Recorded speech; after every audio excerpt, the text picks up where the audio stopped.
First, let's talk about the traditional IT support model. Typically, this involves a reactive approach, waiting for problems to occur before addressing them. This model can lead to unpredictable expenses as you're often dealing with emergency fixes and unplanned downtime. Not to mention the costs associated with maintaining an in-house IT team can be quite high, including salaries, benefits, training, and more. Now let's compare this to managed services. With managed services, you have a proactive approach.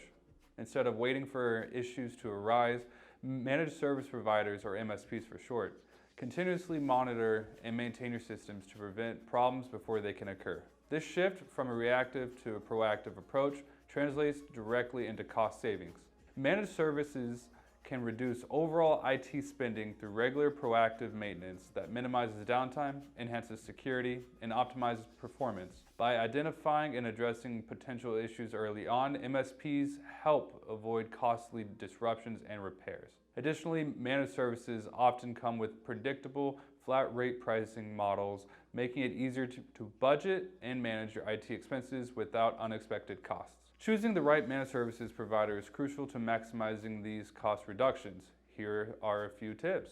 Evaluate experience and expertise. You look for a provider with a strong track record of success and experience in your industry. They should also have a team of certified professionals with specialized skills and knowledge. As your business grows, you need an MSP that can scale with you. A good provider will have the flexibility to adapt their services to meet your changing needs. Check for transparency and communication. You want a partner who will keep you informed about the status of your systems and proactively communicate any necessary updates or changes. And also look for a comprehensive service offering. A reliable MSP offers more than just basic monitoring and maintenance services. Look for additional offerings such as cybersecurity, cloud solutions, disaster recovery, and more. Transitioning to managed services presents a strategic opportunity to reduce total IT costs while enhancing overall efficiency and security. At Network Elites, we are committed to providing top-tier managed services to ensure your IT infrastructure is not only robust, but also cost-effective. Reach out to us at Network Elites to learn how we can partner with you to achieve unparalleled IT stability and financial efficiency.